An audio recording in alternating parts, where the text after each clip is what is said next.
जो रोऊं तो बल घटे, हंसूं तो राम रिसाए। मन ही माहे बिसूरना, ज्यों घुन काट ही खाए। जो रोऊं तो बल घटे, हंसूं तो राम रिसाए।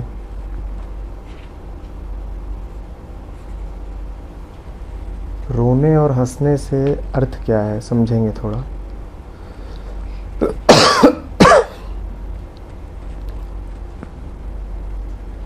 एक ही बल है,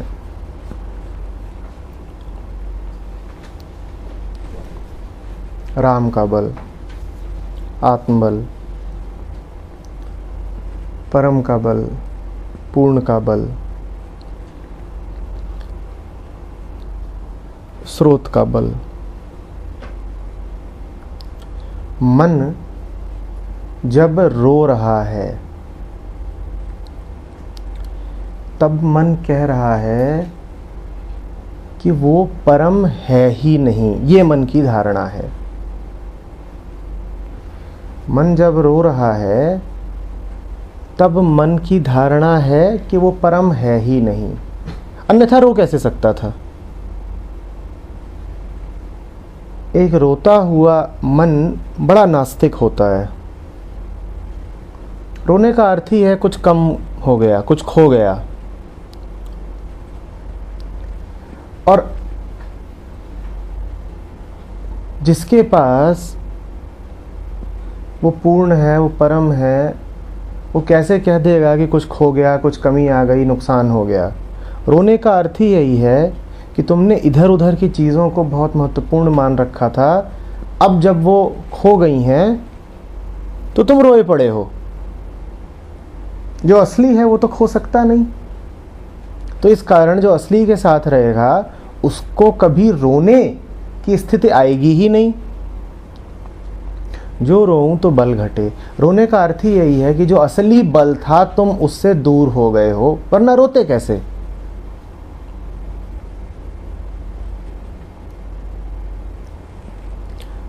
ध्यान दीजिएगा, रोने वाले मन की क्या धारणा है, परम है ही नहीं।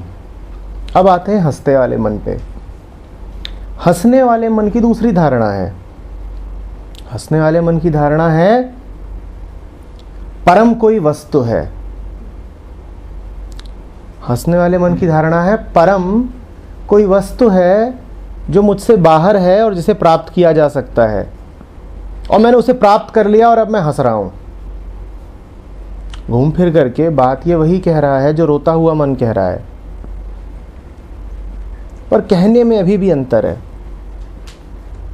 हंसता हुआ मन कह रहा है परम को पा लिया है। परम क्या है? परम किसी का जिस्म परम है, बाजार में बिकता सामान परम है, समाज से मिली इज्जत परम है, अपने लक्ष्यों को पा लेना परम है, रुपया परम है, और मैंने इसको पा लिया। और पा लिया तो बड़ी हंसी आ रही है, बड़ा अद्भुत सा लग रहा है।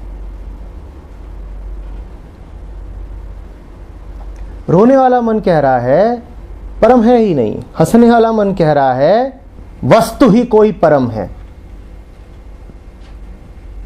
और दोनों को सिर्फ भ्रम है।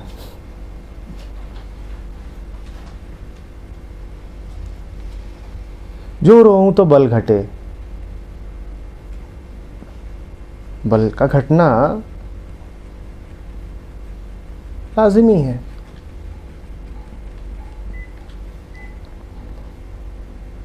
क्योंकि सब कुछ तुम्हारी धारणाओं पर ही तो है, वो तो सदा ही उपलब्ध है। तुम उसको धारण करते हो कि नहीं, ये तुम पर है।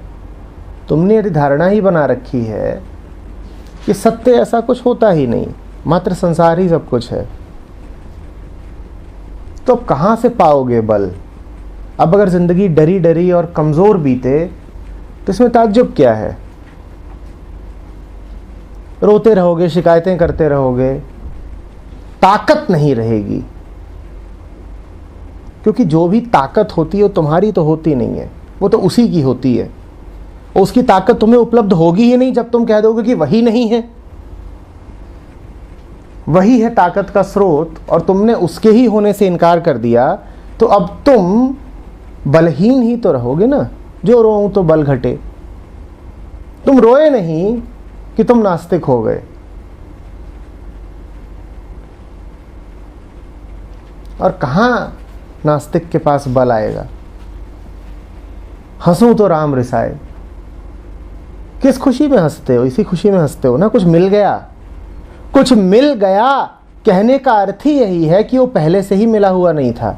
ये भी घोर नास्तिकता है। रोना जितनी बड़ी बेहूदगी है, हंसना उतना ही बड़ा पागलपन।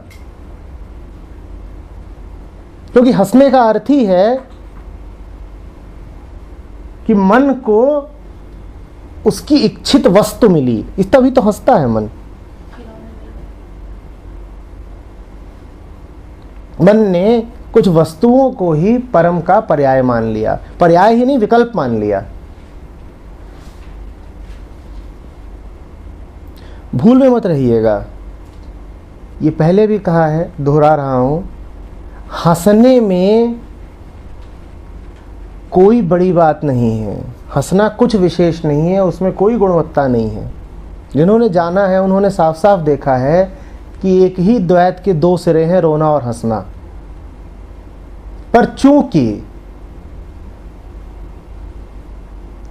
हम प्लेजर सीकिंग लोग हैं, इसीलिए हमने हंसने को बड़ी उपाधि मान रखा है। और हम बार बार कहते हैं सदा हंसते रहो।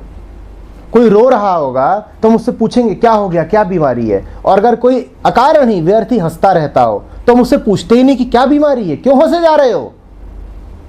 हंसना उतनी ही बड़ी बीमारी है जितना बड़ा रोना।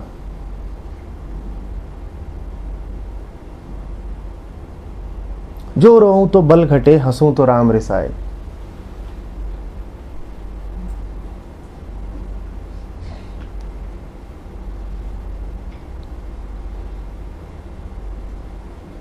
जितना हंसोगे राम उतना दूर होगा तुमसे। हंसी को, लाफ्टर को बड़ा मूल्यवान मत मान लीजिएगा। जब मैं कह रहा हूं हंसी में मूल्य नहीं, तो इसका अर्थ ये नहीं है कि मैं कह रहा हूं कि रोइए। ना हंसना है ना रोना है, शांत होना है। हंसी भी एक तनाव है, ठीक उतना ही बड़ा तनाव जितना बड़ा रोना। हंसी उतनी ही बड़ी बीमारी है जितना बड़ा रोना।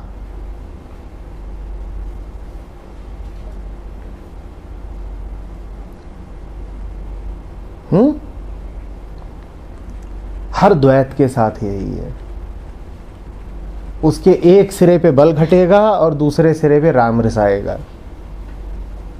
और जो इन दो सिरों के बीच में फंसा है उसकी वही स्थिति रहेगी कि ज्यों घुन काट ही खाए।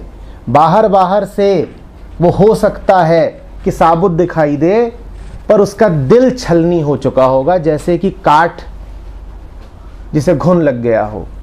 कभी घुन खाई लकड़ी देखी है?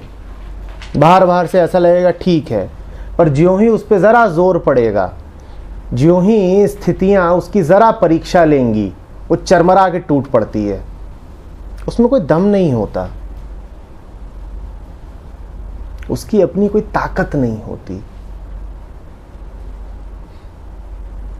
जो लोग सिर्फ सतह देख पाते हैं, जो लोग सिर्फ स्थूल को देख पाते हैं, वो तो घुन खाई लकड़ी को भी स्वस्थ ही समझेंगे।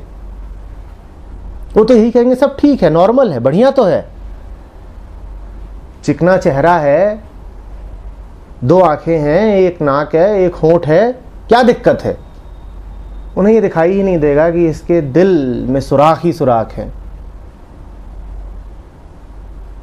जैसे घुन खाई लकड़ी। यही हालत तो है हम सबकी, घुन खाई लकड़ी। छेद ही छेद हैं, छेद ही छेद हैं, हिस्से ही हिस्से हैं, और घुन लगा हुआ है और वो खाए जा रहा है, चाटे जा रहा है।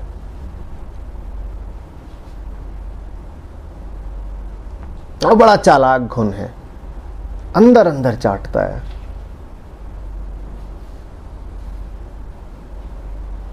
बाहर से कुछ पता ही नहीं चलता। चेहरे पर एक मुहासा हो जाए तो दिखाई तो देता है।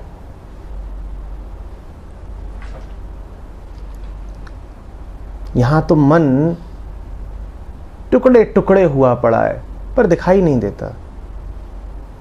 बीमारी आंखों से प्रकट नहीं होती।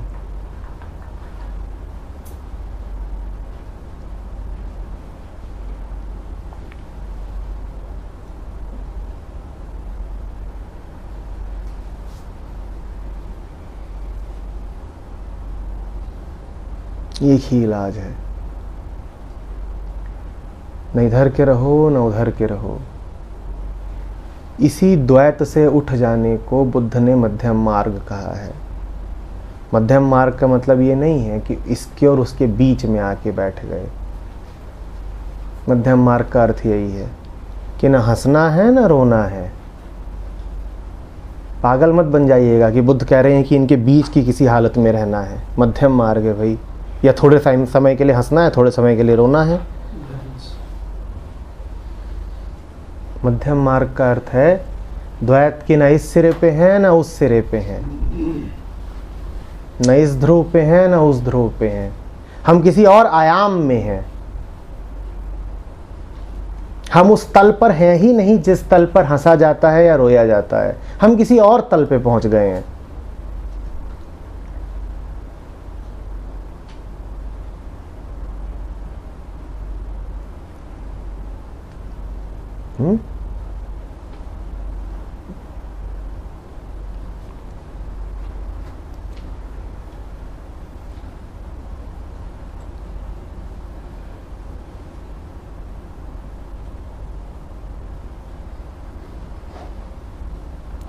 न खोने का अफसोस मनाइए न पाने का जश्न, क्योंकि न कुछ खोने के लिए है न कुछ पाने के लिए है। खोने का अफसोस भी पागलपन है और पाने का जश्न भी बेहूदगी।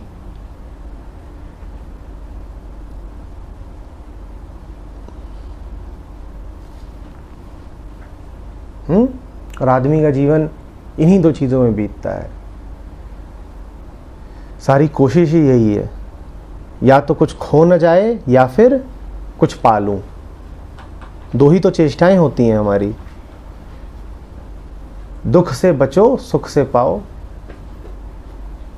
दुख से बचो सुख को पाओ। इन दो के अलावा हमारी कोई तीसरी चेष्टा नहीं होती है।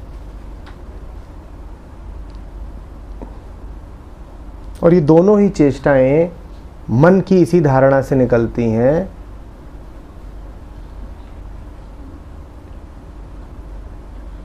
कि वो परम या तो है नहीं, या वो कोई वस्तु है जिसे मैं हासिल कर सकता हूं।